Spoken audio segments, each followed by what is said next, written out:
Revanth sir ఒక TV షోలో కనిపిస్తేనే పెద్ద స్టార్‌లా ఫీల్ ఆ! అయిపోతున్నారు. ఒక 'బిగ్ బాస్'కొస్తే ఎక్కడో వెళ్ళిపోతున్నారు వాళ్ళు. అయిపోతున్నారు. తర్వాత వాళ్ళ ప్రొఫైలే మారిపోతుంది. ప్రొఫైల్ మారిపోతుంది. సరే నవ్వుల పాలవుతున్నారు. అవును. అసలు చూసారా ఆహ్, సార్ నువ్వు 'బిగ్ బాస్' ఎప్పుడైనా? అస్సలు చూడనండి. నేను అగైనిస్ట్ దానికి. హ్మ్. ఎందుకంటే కల్చర్‌కి అగైనిస్ట్ అని ఫీల్ అవుతా నేను. అవును. కరెక్ట్. సంస్కృతికి అగైనిస్ట్ అని ఫీల్ అవుతా నేను. హ్మ్. ఏంటి అది దాంట్లో కాపురాలు చేస్తున్నట్టుగా చూపించేటోళ్ళు. ఆడ నైట్‌లు పడుకుంటామట. పొద్దున్నే లేస్తారట. నాకెందుకో నచ్చలేదు. హ్మ్. అసహజంగా అనిపిస్తుంది. అసహ్యంగా. అవును. సార్ మీరు ఆ! లాస్ట్ చేసిన సినిమా ఏది? ఇప్పుడు 10 సినిమాలు చేస్తున్నానండి ఇప్పుడు. అదే అంటే లాస్ట్ విడుదలైన సినిమా మీది.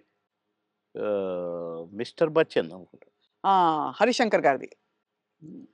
అంటే నేను వేరే షూటింగ్‌లో ఉంటే ఒక క్యారెక్టర్ ఉంది బాబుమోహన్ గారు. అంటే వాళ్ళ షూటింగ్ కూడా జరుగుతుంది. 'రామోజీ ఫిల్మ్ సిటీలో.' హ్మ్. అంటే నవ్వుకుంటూ వచ్చి, "అబ్బా! భలే కనపడ్డారు మాకు. మేము ఎట్లా ఎవరిని పెట్టాలనుకుంటున్నాము." అంటే ఏంటి ఏంటి అన్నా. ఒక క్యారెక్టరు. అదే మెయిన్ క్యారెక్టరు. లాస్ట్ వరకు కథ మెయింటైన్ చేసే క్యారెక్టరు. 2 డేసే మీరు కావాలి తప్పదు. అంటే ఓకే. డన్ అనేసి. అక్కడే రేపటి నుంచే కావాలన్నారు. నేను వాళ్ళకి జెప్పిన. వాళ్ళు అడ్జస్ట్ చేశారు. పటాపటా చేసి పారేసిన. కానీ కథ నడుపుతా మొత్తం నేనే. భలే గమ్మత్తు క్యారెక్టర్ అది. హ్మ్. నాకు చాలా సంతోషమైంది. అది చేస్తే ఎంత హ్యాపీగా ఫీల్ అయ్యారో. ఇది ఆర్టిస్ట్ అంటే. అని రవితేజ గారిని నేను నడిపిస్తాను. నడిపించి హీరోగా విలన్ని దెబ్బ కొట్టిస్తాను. హుహు. కీలకమైన క్యారెక్టర్ అయితే. కీలకమైన క్యారెక్టర్. కథ నడిపే క్యారెక్టర్. మంచి క్యారెక్టర్. మీరు నటించిన హీరోలందరిలో సార్ మీ ఫేవరెట్ ఎవరు సార్? మీరు అంటే ఎంతోమంది 'రాజశేఖర్' గారు అసలు ఒకళ్ళు కాదు అందరూ. అందరూ గొప్పవాళ్ళే. అందరూ గ్రేట్ పర్సన్సే. హ్మ్. కానీ నాకు ఒక నటుడున్నాడు గదా! నా దేవుడు. 'ఎన్టీ రామారావు' గారే నాకు. ఆయన తర్వాతే అందరూ ఎవరైనా. అదంతేనండి. ఎందుకంటే ఒక్కొక్క గెటప్పు ఆయనది చూస్తుంటే కృష్ణుడిగా జూసినా, రాముడిగా జూసినా, రిక్షావాడిగా జూసినా మామూలు ఏం ఏమండి అందగాడు సార్ ఆయన. ఏమంటాం. అసలు ఏ క్యారెక్టర్‌కి ఆ క్యారెక్టర్ సూట్ అవ్వటం. 'బాలకృష్ణ' గారితో నటించారా సార్ ఆ! మీరు? చాలా. అంటే ఎలా అనిపించింది వాళ్ళిద్దరిని కంపేర్ చేసుకుంటే మీకు నాన్న, కొడుకు, కొడుకు తండ్రి కొడుకే, కొడుకు. నాన్న నాన్నే. అది ఆయన అది ఇట్లా చూడాల్సిందే గదా! విశ్వరూపం గదా! హ్మ్. ఆయనతో నటించిన మళ్ళా. హ్మ్. నటించి కూడా తమ్ముడు చాలా బాగా చేస్తున్నావు. మమ్మల్ని నవ్విస్తున్నారు మీరు. అని ఆ! నవ్వేవాడు. హ్మ్. ఓహ్! ఎంత సంతోషం. సంతో గ్రేట్. అవును. ఇప్పుడు 10 సినిమాలు చేస్తున్నారా సార్ మీరు? ఆ! అందులో 2 సినిమాలు మంచి సినిమాలు చేస్తా. అమెజాన్ వాళ్ళదొకటి, ఇంకొకటి అది వాళ్ళది. ఆహ్, అది అన్ని భాషల్లో రిలీజ్ చేయడానికి ప్లాన్ చేస్తారట. హ్మ్. ఒకటేమో గ్రామ పెద్దగా భలే క్యారెక్టర్ అండి. హ్మ్. ఈ అమ్మాయి ఇదే 'సావిత్రి', 'కీర్తి సురేషా'? 'కీర్తి సురేష్'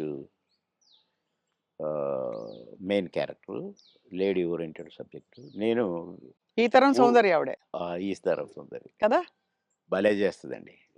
అంటే నాతో ఈక్వల్‌గా చేసింది. నేను ఊరు పెద్దని. ఏయ్! అంటే అంతా భయపడాలి. ఒక రకమైన క్యారెక్టరు. నేను క్యారెక్టర్ చేసినా నేను. హ్మ్. ఏమి హ్మ్. అనేది చేసి ఒక డైలాగ్ చెప్తానన్నమాట. అట్లనే అయిపోయిందండి. కట్ అన్నాడు డైరెక్టర్. ఏంటి మీరు అట్లా అయిపోయారని డైరెక్టర్ అంటే, నాకు భయమైంది. సార్‌కు కోపమొచ్చింది నా మీద అంటుంది. నేను నిజంగా ఆమెను తిడతాననుకుంటుంది. ఓహో! యాక్ట్ చేస్తుంటే. కాదమ్మా ఆయన క్యారెక్టర్ అది. మీరెందుకలా అయిపోయారని అంటే, నాకు భయమైందండి అనంటే, నువ్వు అది చాలా బాగొచ్చింది. మేము ఇలాగే ఉంచుతాం సినిమాలో అని అట్లా. హ్మ్. అంత మంచి క్యారెక్టర్ అది. హ్మ్. నా కారు నేను పోతున్న నా కారు మీద చైరు. ఎక్కడైనా ఆగితే వెంటనే చైర్ అక్కడ ఉంటదనమాట. హుహు. భలే క్యారెక్టర్‌కి. క్యారెక్టర్. హ్మ్. అన్నీ ఉంగరాలు, బంగారం. పెద్ద పెద్ద మీసాలు. అది భలే చేశాను. హ్మ్. ఇంకొక సినిమా గూడా చాలా బెస్ట్ క్యారెక్టర్. హ్మ్. మంచి సినిమా. అది కూడా ఇప్పుడు నేనెట్లా వరించొస్తున్న అవకాశాలు మీకు సార్? అంటే నేను ఆశ్చర్యపడ్డ క్యారెక్టర్‌లు ఈ 2. హ్మ్. మిగతాయంటే కొద్దిగా మామూలే అనుకోండి. ఈ చిన్న చిన్న క్యారెక్టర్స్. కానీ అందులో ఒకటి 'మర్రి చెట్టు కింద మనోళ్ళ' ఏదో ఒక సినిమా మాత్రం ఆహ్, నేను ఒక ఫాదర్ క్యారెక్టరు. నా కొడుకు అమెరికాలో ఉంటాడు. మేము భార్యాభర్తలం ఇక్కడ ఉంటాం. నేను అన్నపూర్ణమ్మ. మేము నానా అవస్థలు పడుతుంటాము. అన్నీ ఉండి. హ్మ్. కొడుకు మాత్రం హ్యాపీగా అక్కడ ఉంటాడు. అది భలే మంచి హ్మ్. క్యారెక్టర్ అది హ్మ్. గూడా. మీ రాజకీయ ప్రయాణం సార్ మరి? నేను ప్రశాంతంగా ఉండాలనుకున్నానండి. ఒక సినిమా ఒప్పుకున్నా హ్మ్. తమిళ్‌ది. అరే! బాగుందే తమిళ్, తెలుగు అందులో నేను మంచి క్యారెక్టరు చేద్దాంలే అనుకోని ఒప్పుకున్నా. ఒకటి ఒప్పుకుంటే 10 వచ్చినాయి. ఓహో! మనకింకా గిరాకీ ఉంది అనుకున్నాను. హ్మ్. కనుక మంచిగా రెస్ట్ తీసుకుందాము, ప్రశాంతంగా ఉందామనే ఈ 6 నెలలు హ్మ్. కొద్దిగా నాకు ఆ బ్యాక్ పెయిను కొద్దిగా ఇది గూడా వచ్చింది. ఎందుకు రెస్ట్ ఇద్దాం డాక్టర్లు గూడా అంటారు గదా! రెస్ట్ తీసుకో, రెస్ట్ తీసుకో. అక్కడికి ఇండిపెండెంట్‌గా ఏద్దామని వరంగల్‌లో నామినేషన్ వేశా. హ్మ్. అవును. కానీ నామినేషన్ వేయటానికే నేను కారు దిగి నడవటానికి నాకు కుదరల. వీల్ చైర్‌లో పోవాల్సొచ్చింది. హ్మ్. ఆగిన అక్కడికి ఒక అరగంట సేపు నడుచుకుంటూనే పోవాలని. కానీ నా వల్ల గాల. అంటే ఇక్కడి నుంచి కారులో పోయినా గదా! డాక్టర్లు వద్దన్నారు గదా! అవును. ట్రావెలింగే అవును. చేయొద్దన్నారు గదా! అన్న 15 రోజులకు నేను పోయి పరాభవం పాలైపోయింది. సరే వీల్ చైర్‌లో పోయినా నామినేషన్ ఏసి బయటికొచ్చినా నా వల్ల కాట్లేదు నాకు. నేను యుద్ధం జేయాలి ఇండిపెండెంట్‌గా. అవును. అందులో అవును. ఆ! కానీ 7 నియోజకవర్గాలు తిరగాలి. డాక్టర్‌కి ఫోన్ చేసినా, "సార్ మా మాట వినండి. ఎందుకు చెప్తున్నామో వినండి. మీరింత మొండిగా కరెక్ట్ కాదు. మేము వద్దని చెప్పినా పోయినరు. పోయినరు మీకు అనుభవం వచ్చింది కొద్దిగా. వెంటనే కారు తిప్పుకొనొచ్చేయండి. లేదా మీకు పారాలిసిస్ రావచ్చు. లేదా కోమాలోకెళ్ళొచ్చు. ప్లీజ్" అన్నారు. వామ్మో! ఇంత పెద్దది పొంచుందా? నో అని అందరికి ప్రెస్‌కి నమస్కారం పెట్టాను. చలో హైదరాబాద్ అని వచ్చేసిన రెస్ట్.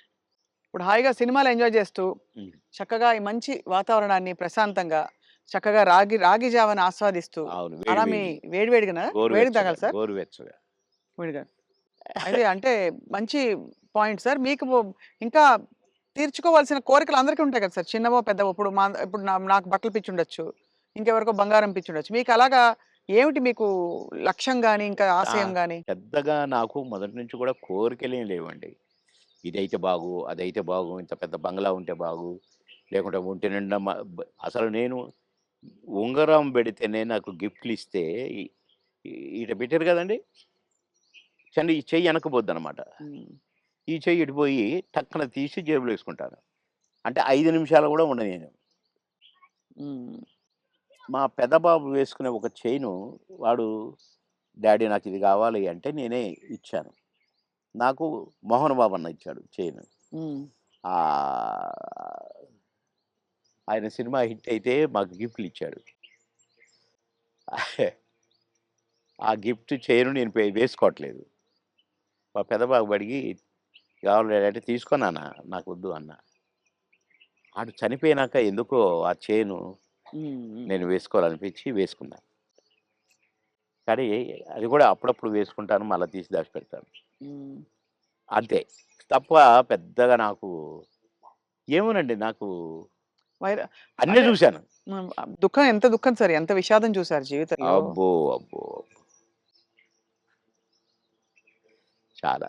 హ్మ్. చాలా చాలా. ఇంజినీరింగ్ చదివి హాలిడేస్‌లో ఇంటికొచ్చి పెళ్లి పెట్టుకొని నెల రోజుల్లో పెళ్లి చేయాలని హడావుడి, హడావుడి. ఒక పక్క షూటింగ్‌ల హడావుడి. కొత్తగా ఇంటికి వచ్చాము. ఫిల్మ్ నగర్ ఇంటికి. హ్మ్. వాడికి ఫోటోలు ఇచ్చన్నారు. ఇగో 12 మందిని సెలెక్ట్ చేసినా, నీ ఇష్టం వచ్చిన అమ్మాయి. నీ హ్మ్. ఇష్టం. ఒకవేళ వీళ్ళలో ఇష్టం లేదనుకో, అడుక్కునేదైనా పర్వాలేదు. హ్మ్. తెచ్చి మంచిగా స్నానం గినం చేపించి మంచి బట్టలేద్దారా బాగానే ఉంటది. నీకు నచ్చితే అది చెప్పిరా. నేను తర్వాత చెప్తా. మంచిది. వారం రోజుల్లో చెప్పాను. వారం రోజుల్లో చనిపోయింది. హ్మ్. ఆహ్, తీరని లోటు సార్ అది. అబ్బో! ఇప్పటికి కోలుకోలేదు. హ్మ్. ఇప్పటికి కోలుకోలేదు. బాధాకరం. చాలా. అది గుర్తొస్తే ఇక హ్మ్. అందుకే అక్కడి నుంచి ఫిలిం నగర్ నుంచి ఇల్లు మార్చిన. హ్మ్. ఇది తీసుకొని ఇక్కడికొచ్చి ఆ ఇంట్లో బాబు జ్ఞాపకాలు ఎక్కువ కదా సార్? అమ్మో! బాగా. బాగా. ఎటు చూసినా వాడే కనపడతాడు. ఆడు వాని ఫ్రెండ్సు అంత క్లాస్. ఈడు మాస్. ఉన్న కొడుకు. కానీ వీడు మళ్ళా విధేయుడు వానికి. హ్మ్. పెద్దోడికి విధేయుడు. నేను పెద్ద కాదు. వాడు. "ఏయ్! రారా వస్తున్నాను." Combination. Thank you so much Babu Mohan గారు. ఇట్ వై గ్రేట్ ఎక్స్‌పీరియన్స్ మీతో మళ్ళీ మాట్లాడడం. And thank you. బోలెడన్ని నాకు విషయాలు కూడా చాలా చెప్పినందుకు. సంతోషం. మా స్వప్న గారితో మళ్ళీ మాట్లాడాను. Right sir. మళ్ళీ మా స్వప్న గారితో. Thank you sir. Thank you very much.